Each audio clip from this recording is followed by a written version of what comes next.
would have managed without you. Get rid of him, we have no time to lose. It's me, Hank. I'm the real Connor. One of you is my partner. The other is a sack of shit. Question is, who's who? What are you doing, Hank? I'm the real Connor. Give me the gun and I'll take care of it. Don't move! Why don't you ask us something? Something only the real Connor would know. Alright, where did we first meet? Jimmy's bar. I checked 4 other bars before I found you. We went to the scene of a homicide. The victim's name was Carlos Ortiz. He uploaded my memory. What's my dog's name? Sumo. His name is Sumo. I knew that too.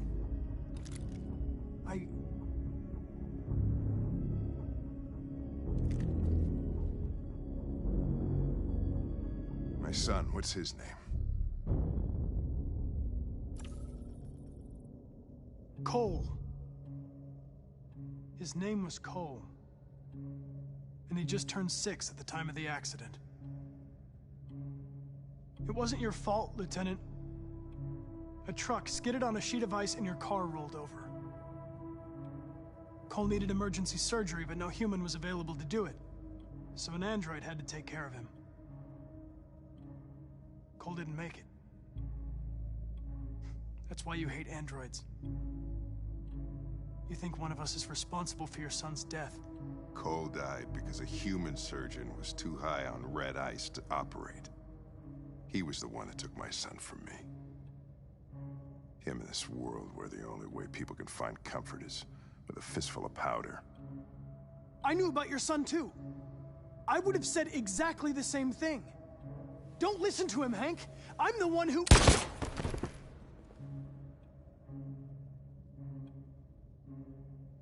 Yeah, I've learned a lot since I met you, Connor. Maybe there's something to this. Maybe you really are alive. Maybe you'll be the ones to make the world a better place. Go ahead and do what you gotta do.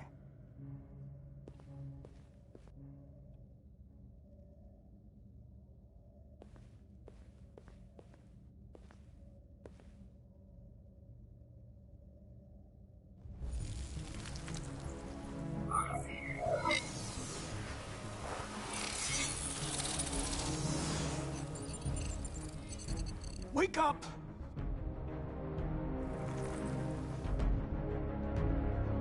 Wake up, wake up. Wake up, wake up. Wake up, wake up.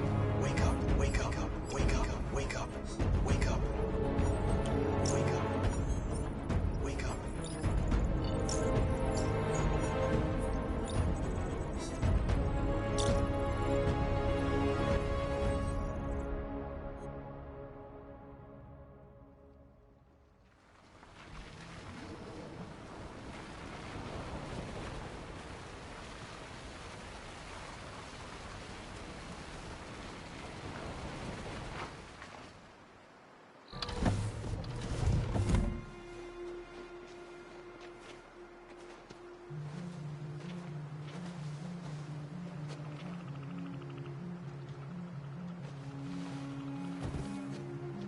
Time. I'm sorry we got held up. Did anybody see you? No. I don't think so. You got the money? Yes. Here it is. Okay. Your boat's over there. They got border patrol and the banks and the river. Don't start your engine until you're out far enough. Okay? And watch the current. Good luck.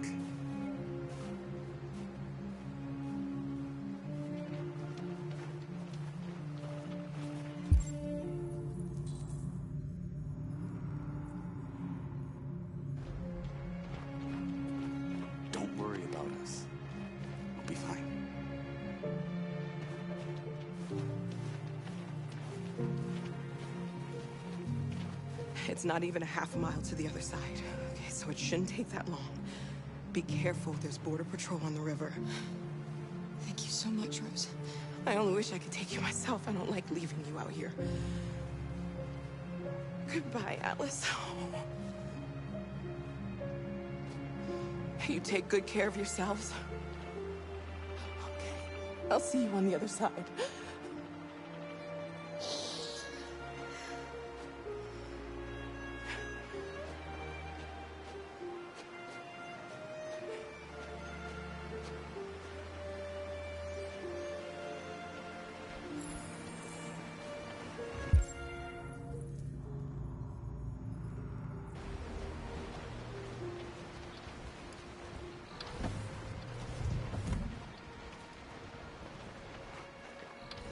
Let me help you.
Far enough out.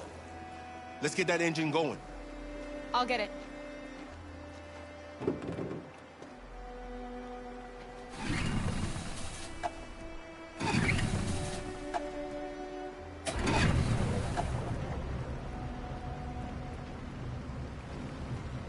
You okay, Alice? When we get on the other side, there are so many things I want to do. I want to read all the books in the world, and play music, and dance. We can do anything we want, right? We'll be free. Yes. We can do it all. We'll be like a family. We won't have to be afraid anymore. There won't be anybody giving us orders. No masters, no slaves. We'll start a new life. A life of freedom. What about you, Kara? What will you do? What will I do? I'll lie down in the grass and watch the clouds drift by.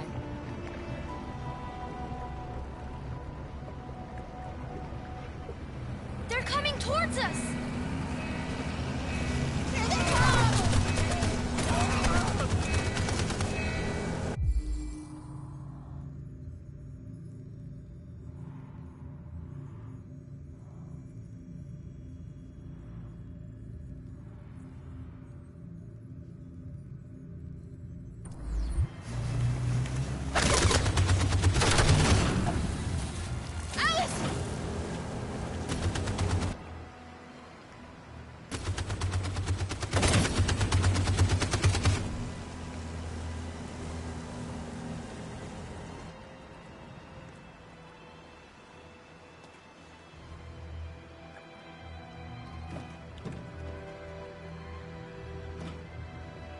They've gone. You all right? Hara.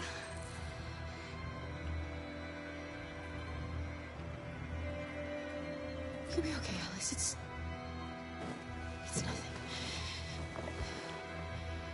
We'll get you taken care of as soon as we're across. You'll be fine. They killed him! They killed Luther!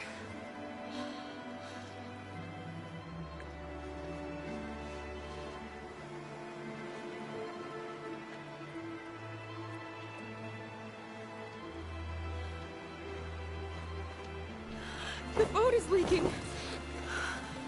We're too heavy. We're going down. We have to get to the other side before we sink.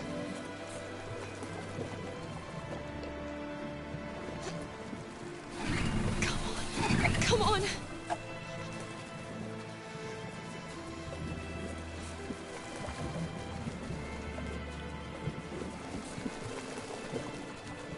sorry, Luther.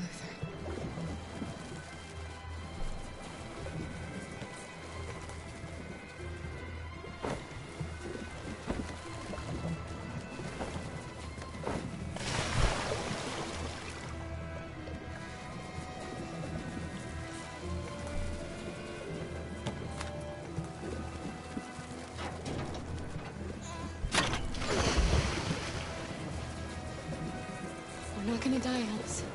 We're gonna make it. We're gonna be free.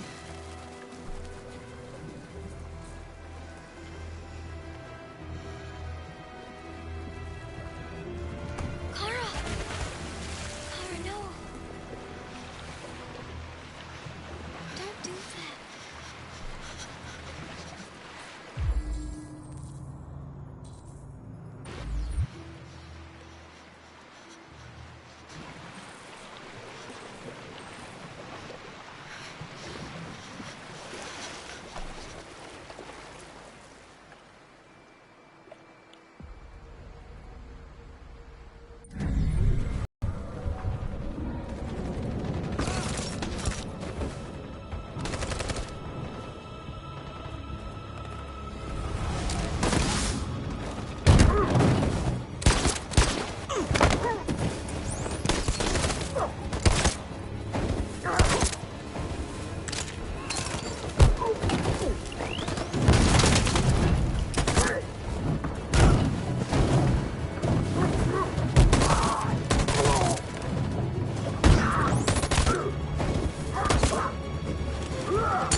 The humans are abandoning the camp. We did it, Marcus. We won. This is not a victory. It's the beginning of a war. And we're receiving particularly grim news from Detroit. Joss, you're on live. What's happening down there? Androids. Thousands of androids are taking to the streets of Detroit right now. They're absolutely everywhere. It's incredible. From what we can gather, these androids are coming from the CyberLife Tower, which had thousands of machines stored in its assembly plant. And it seems that huge crowds are leaving the city. It's an exodus.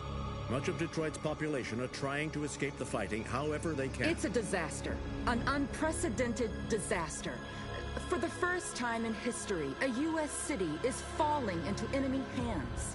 Today, November 11th, 2038, several million androids invaded the city of Detroit. Faced with the threat of mass civilian casualties, I had no choice but to order our armed forces to retreat. The events in Detroit have changed our world forever. Humanity must face a new reality, the emergence of another intelligent life form with whom we must share this planet. May God bless the United States of America.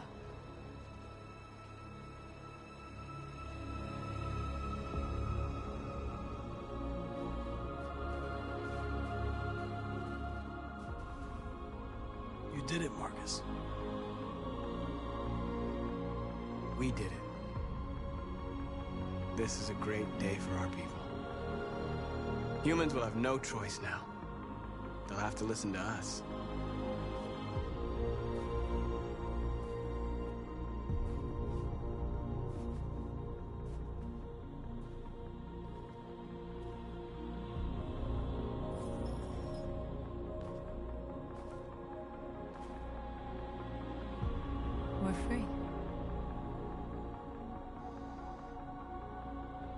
They want you to speak to them, Marcus.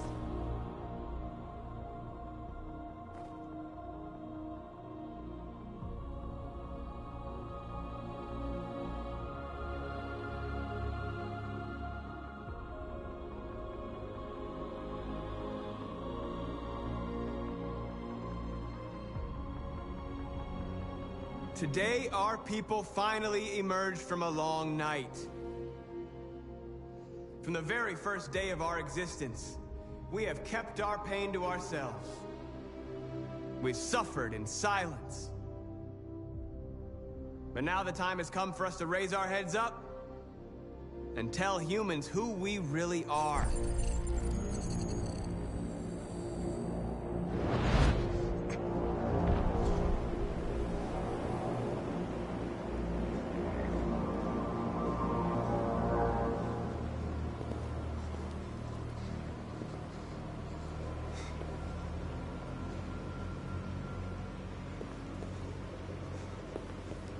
Amanda?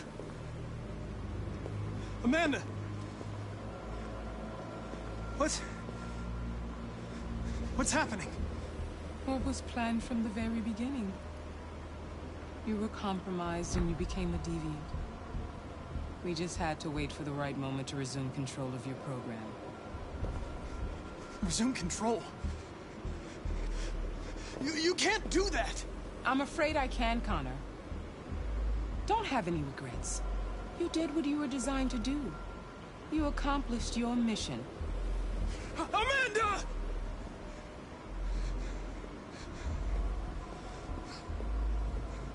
There's got to be a way.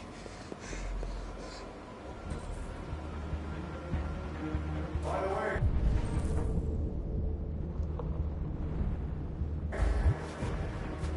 I always leave emergency and swimming programs.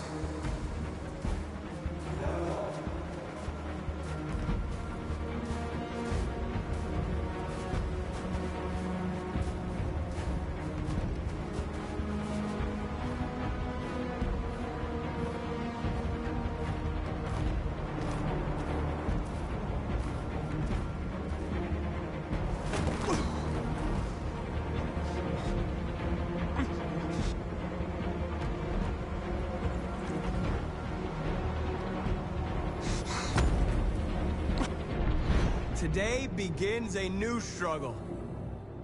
We've showed them that we can prevail. So now they must negotiate with us as equals. If they really want peace, they must free all of us from every camp across this country. They must grant us civil rights and accept equality amongst humans and androids. Today will live forever in our memories, because this is the day that androids made history. We are alive. And now, we are free.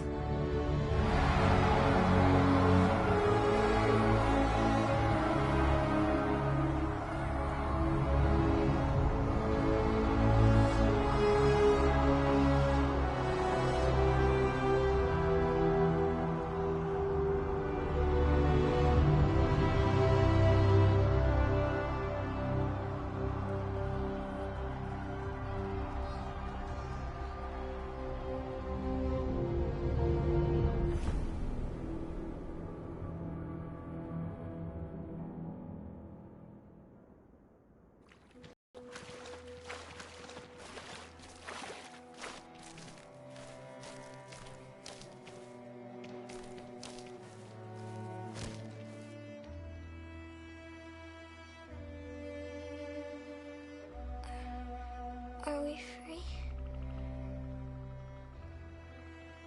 Yes. Yes, we made it. We're free. We won't have to hide anymore. We can be a family.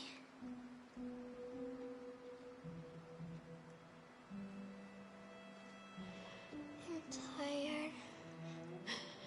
I have to sleep. I love you, Mom.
there's something I need to tell you.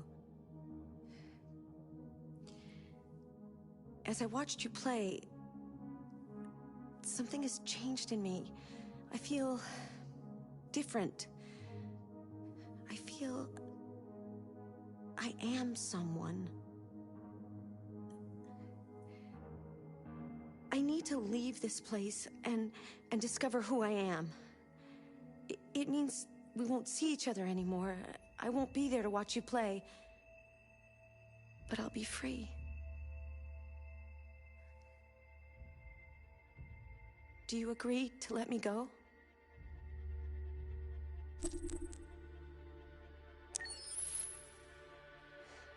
I'll never forget what you've done for me. Thank you.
In the space of a few years, androids have completely transformed the world in which we live. By letting androids into our homes and factories, the CyberLife company has made them everyday technology. The founder of CyberLife, Elijah Kamsky, is a very discreet man. Despite being the CEO of the highest valued company in the world and being voted Man of the Year by Century Magazine, he remains a mystery for most people. That's why we at KNC are so excited to be here as CyberLife opens its doors for the first time. Elijah Kamsky, could you please tell us where we are? Certainly, and welcome. We're currently in CyberLife's production center in Detroit, where all models are designed and manufactured. More than 10,000 androids come off the production line every day. Fascinating. Could you tell us what your goal was when you founded CyberLife? Well, I simply wanted to use technology to carry out all of our most annoying and repetitive tasks, so we'd have more time to enjoy life. I imagine you must have faced many challenges. Yes, there were technical challenges, but the hardest thing was to design an object that we would want to welcome into our homes. We had to imagine a machine in our own image that resembles us in every way, that moves, breathes, blinks like us, but yet is smarter and more capable than any human being. Let me show you around. We're here in Production Unit 4. Could you explain in a few words how the androids are made? Sure, yeah, it's very simple. We use machines to manufacture machines. The removable parts are assembled on a production line, and then we apply a synthetic skin to the whole body. A human operator checks the cognitive abilities with a pre-established protocol, and finally, the android is conditioned and sent out throughout the country. Here's the result. Say something. Hello. I am a RZ-400 model. How can I be of service? You can go now.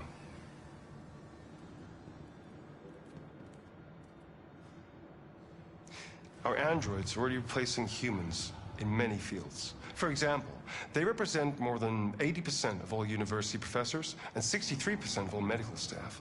Tomorrow they'll replace our soldiers, and who knows, maybe one day, our leaders, to make the best decisions in humanity's interest. Come on. Replacing humans with machines has led to record unemployment of 28%. What do you think about the situation? Okay. The first steam engines also caused an increase in unemployment. But no one today would imagine turning back the clock. Artificial intelligence makes everyday lives easier. Nothing can stop progress. What's happening here is inevitable. These days, more and more people choose to live with an android rather than another human being. Does this development worry you?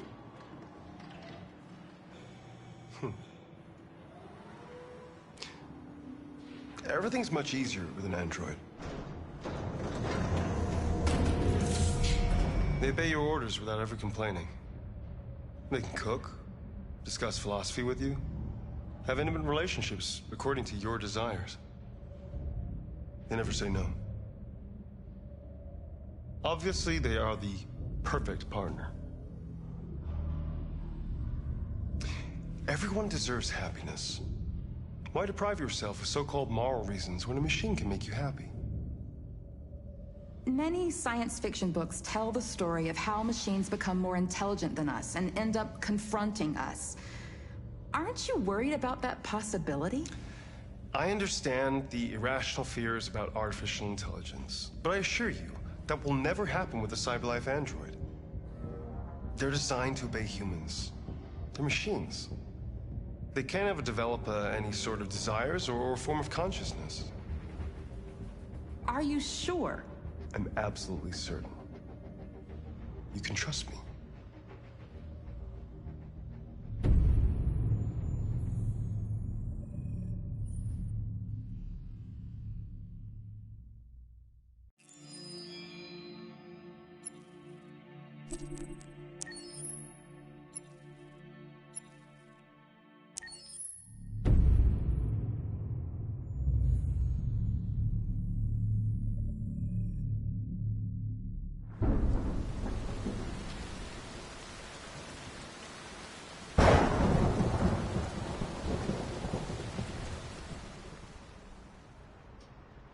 Rockabye baby in the treetop.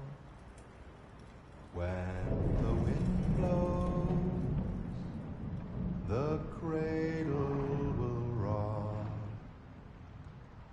When the bough breaks, the cradle will fall.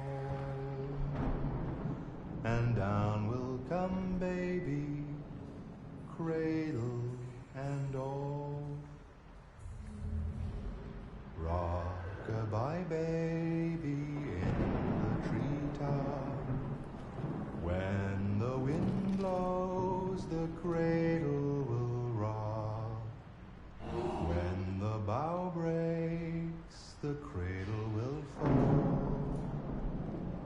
And down will come baby, cradle and all. Rockabye baby in the treetop.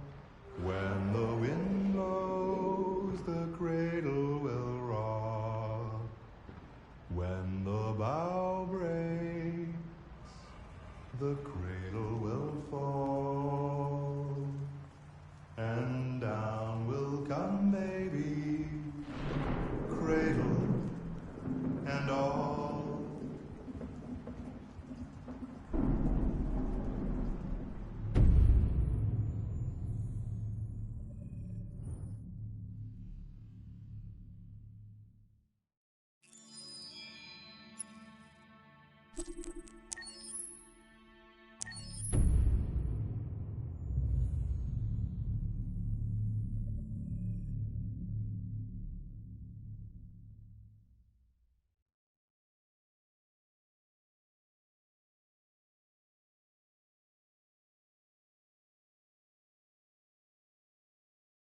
Hold on, just a little while longer. Hold on. just a little while longer. Hold on, just a little while longer. Everything will be alright. Everything will be alright. Fight on, just a little while longer. Fight on, just a little while longer. Fight on, just a little while longer. Everything will be alright. Everything will be alright. We will sing on just a little while longer. Sing on just a little while longer. Sing on just a little while longer.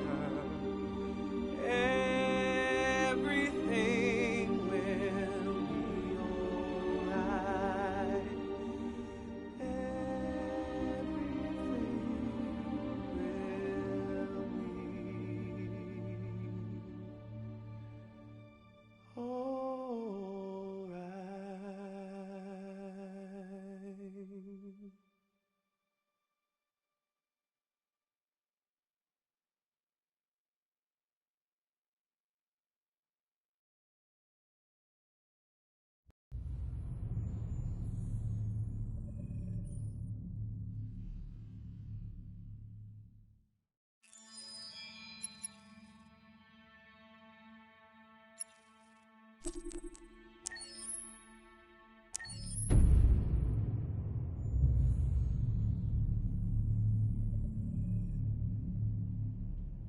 For starters, what should I call you? I'm Chloe. And you, what's your name? Oh, John. My name is John. Delighted to meet you, John. Could you tell us a little about yourself and what you can do, Chloe? Of course. I'm the first personal assistant built by CyberLife. I take care of most everyday tasks like cooking, housework, or managing your appointments, for example. And I understand you're the first android to have passed the Turing test. Could you tell us a little more about that? I really didn't do much, you know. I just spoke with a few humans to see if they could tell the difference between me and a real person. It was a really interesting experience. But this is the first time in history that man has created a machine more intelligent than himself. I gather your brain can perform several billion operations per second, is that right? Absolutely, but I only exist thanks to the intelligence of the humans who designed me. And, you know, they have something I could never have. Really? And what's that? A soul.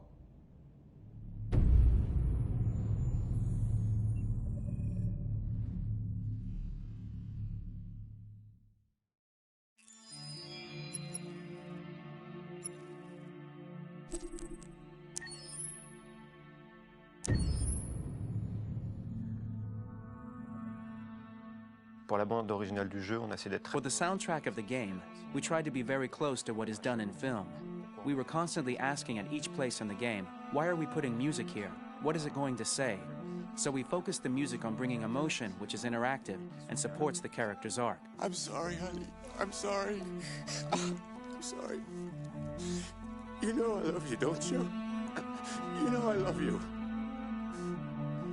We make games that are very narrative. We're really into interactive drama, so the soundtrack also had to go in that direction, supporting the three characters' very different stories. We really wanted three colors, three musical sound identities, and from there, having three composers made sense, since the story of Kara, Marcus, and Connor are all completely different.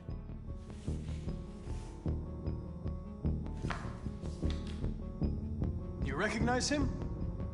It's Carlos Ortiz. For Connor, we wanted a soundtrack that could be very cold and very mechanical, very machine-esque somehow. For Kara, we wanted a soundtrack that would be very moving and emotional. It was about the quest for identity, but it was also a journey about love and empathy. And for Marcus, we wanted something epic, something that would really represent the grand aspect of his quest. And we were very fortunate to find 3 incredibly talented composers, and working with them has been a dream, honestly.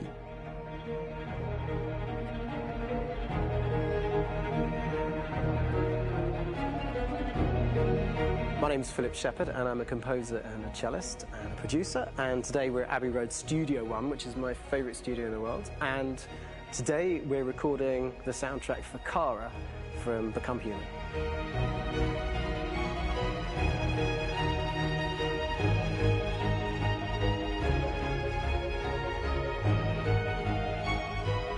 So when I compose a big project, I often travel just to kind of get out, and get some fresh air and some inspiration. And I go hiking and traveling in Montana a lot. I had a log fire in the room that I was staying in, and the flames were kind of making absolutely direct music. And it became the basis for Kara's theme, and it sounds something like this.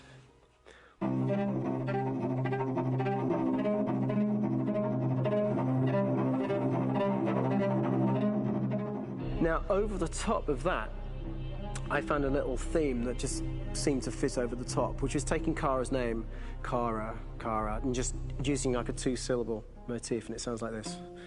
We're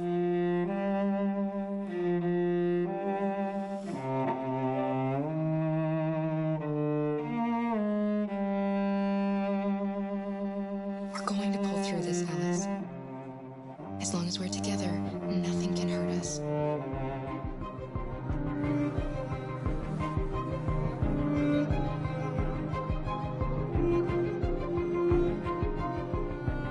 And all the time that's fitting over.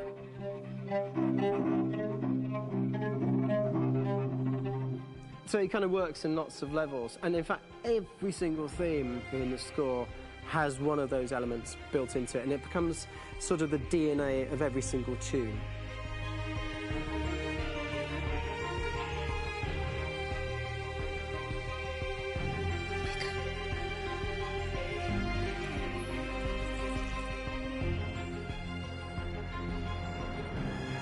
For me, writing this theme for Kara, I actually had to tap into what it feels like to be a father to daughters.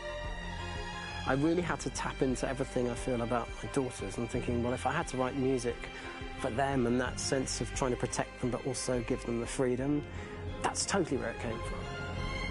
Because each composer has been given the sort of narrative responsibility for very different characters, I haven't had to sort of go into other styles. I can actually be very loyal to this particular character and sort of hopefully encapsulate her. But it means also I've suddenly become very connected to this character. And if for some reason it goes to game over early, I'm going to be mortified, you know? They're over there! Starting a new project, for me personally, it's always finding the right tone, finding the right color, I like to call it. For me, it's finding that right texture that actually sits against picture really well. One of the biggest things is I created custom instruments for Connor.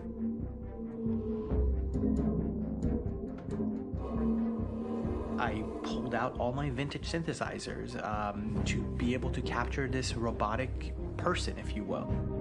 My approach to all of these custom instruments is that I hear the sound in my head.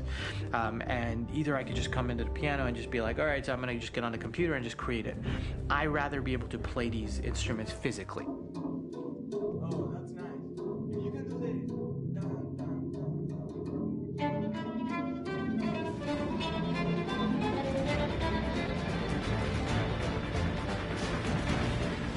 As soon as you see Connor the first time, there is a really interesting thematic idea that you hear, and that's just made out of a Moog synthesizer, but completely manipulated in multiple ways. And it's robotic. It has a little bit of an emotional to it. He's on his mission, so you feel that as well. So it just kind of gives you that cold, motionless with a mission in hand that you kind of feel throughout the whole thing.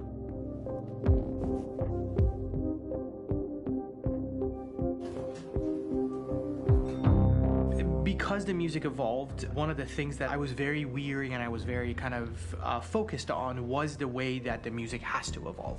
So my idea behind it was that Connor is a singular android that could at any point become a deviant or could actually stay as an android. So I created a more or less an Connor theme, and then I was able to just manipulate it in different aspects of it. Is everything okay, Lieutenant? Chris was on patrol last night. He was attacked by a bunch of deviants. I'm a human being writing for a robot, and throughout Connor's journey, he meets someone, he meets a partner. So how do you deal with a robot feeling? And I've met a partner that I'm gonna work with, or all of a sudden he sees a dead body. Does this robot have an imagination? Does this robot have a feeling? And if yes, how do you translate that into non-emotional music? So it basically at any point I was just like, I can't do this, and then I just do it. Property was damaged and fires continued to rage in several major districts across the city. Some people are asking, have androids become a threat to our security? When I first started really digging in on Marcus, the one thing that I really tried to capture was the transformation process. You know, Marcus is this android that evolves over the course of the game and really goes from kind of figuring out that he's more than just an android. You know, he's starting to develop kind of a human soul in a way. Try to imagine something that doesn't exist, something you've never seen. Now concentrate on how it makes you feel and let your hand drift across the canvas. The other side of Marcus that I really latched onto was that he almost became a savior for a lot of the other androids in the game. So when I started developing the theme for Marcus, I really made it like a church hymn.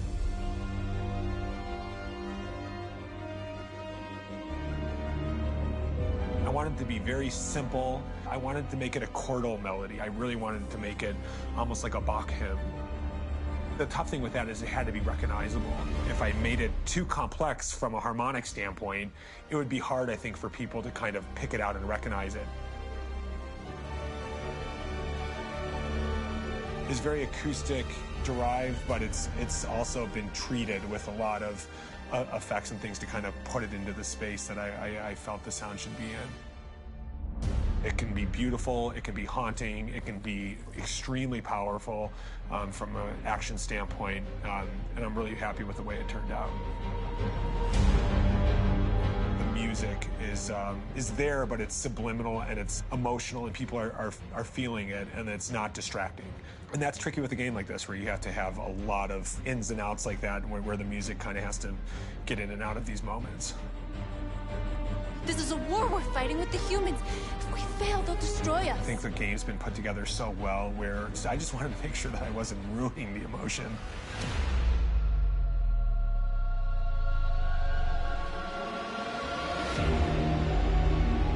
I gotta be honest, when we first started on this path, I said, oh man, this could be pretty messy, you know? I mean, it could feel disconnected, but I mean, it's amazing how they really guided us and got us to really kind of all be in the same world, but at the same time feeling completely different. So it's really going to stand out and kind of be one of those games where people are really going to notice the music and kind of how it was crafted, and you know, and all the hard work that went into being able to pull it off in a graceful way.